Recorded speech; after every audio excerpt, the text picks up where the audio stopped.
ఓం నమః శివాయ శ్రీమాత్రే నమః. మిత్రులకి శ్రేయభిలాషులకి అలాగే నన్ను ఇంతగా ఆదరిస్తున్న యూట్యూబ్ ప్రేక్షకులందరికీ కూడా పేరు పేరు ధన్యవాదాలు. మిత్రులరా, మీ అందరికీ పరాదేవత ఎల్లవెల్లలా మీతో ఉండి మీ మనోవాంఛ నెరవేర్చాలని మనస్ఫూర్తిగా కోరుకుంటున్నాను.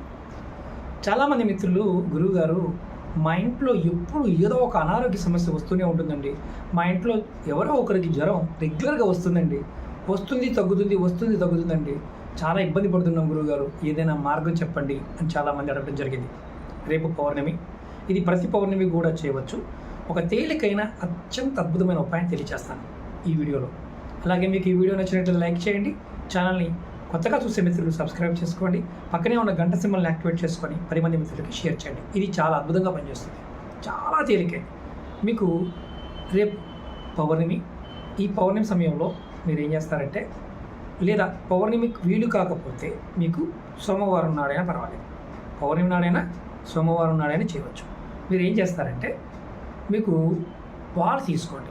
ఎవరైతే అనారోగ్య సమస్యతో బాధపడుతున్నారో ఆ వ్యక్తి దగ్గర, అంటే మంచంలో ఉన్నవారు కానీ, ఇబ్బంది పడుతున్నవారు కానీ, కుటుంబ సభ్యులైనా సరే, ఎవరైనా సరే, మీరు పాలు తీసుకొని, కొద్దిగా పాలు తీసుకొని దాన్ని ఆ వ్యక్తి ఎవరైతే అనారోగ్య సమస్యతో బాధపడుతున్నారో ఆ వ్యక్తికి దిగదొడపండి. అంటే దిష్టి తీస్తాం కదా, దిగదొడటం అంటే పైనుంచి కిందికి ఇలా దిష్టి తీసినట్టుగా దిగదొడిచి ఆ పాలను తీసుకువెళ్ళి కుక్కలకి, ఎక్కడైనా రోడ్డు మీద కుక్కలు ఉన్న వీధి కుక్కలు ఉంటాయి కదా, ఆ కుక్కలకి ఏదన్నా ఒక మామూలుగా చిన్న ప్రమిది లాంటిదో, లేదా మట్టి మూగిల్ లాంటిదో, లేకపోతే ఏదన్నా ఒక ప్లాస్టిక్ ఏదైనా పెట్టి దాంట్లో ఆ పాలు పోయండి.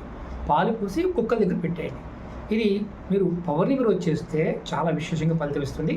అలాగే సోమవారం నాడు చేసిన విశేషమైన ఫలితం ఉంటుంది. ఇలా ఎన్ని రోజులు చేయాలి? ఆ వ్యక్తికి అలా ఇబ్బంది పడుతూ ఉన్నప్పుడు ప్రతి సోమవారం నాడు ప్రయత్నించేయండి. అలాగే ఒక్కసారి అంటే మాత్రం పౌర్ణమి రోజున ప్రయత్నించండి. చాలా అద్భుతంగా పనిచేస్తుంది.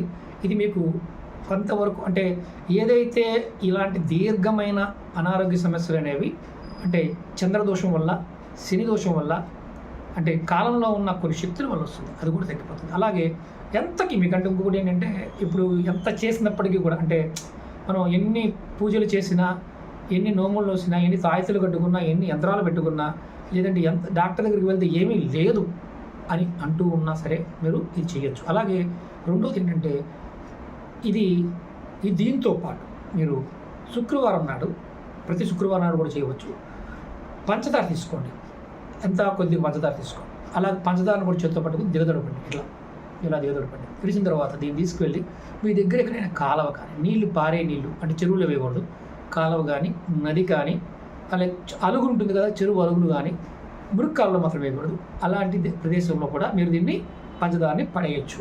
అప్పుడు ఎప్పుడు తగ్గని రోగం కూడా తగ్గిపోతుంది. ఇది ఎప్పుడు చేయాలి? శుక్రవారం నాడు మాత్రమే చేయాలి.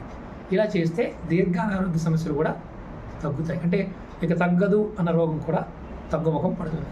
ప్రయత్నపూర్వకంగా చేయండి, ఖచ్చితమైన ఫలితాన్ని పొందుతారు. ఓం నమః శివాయ శ్రీమాత్రే నమః.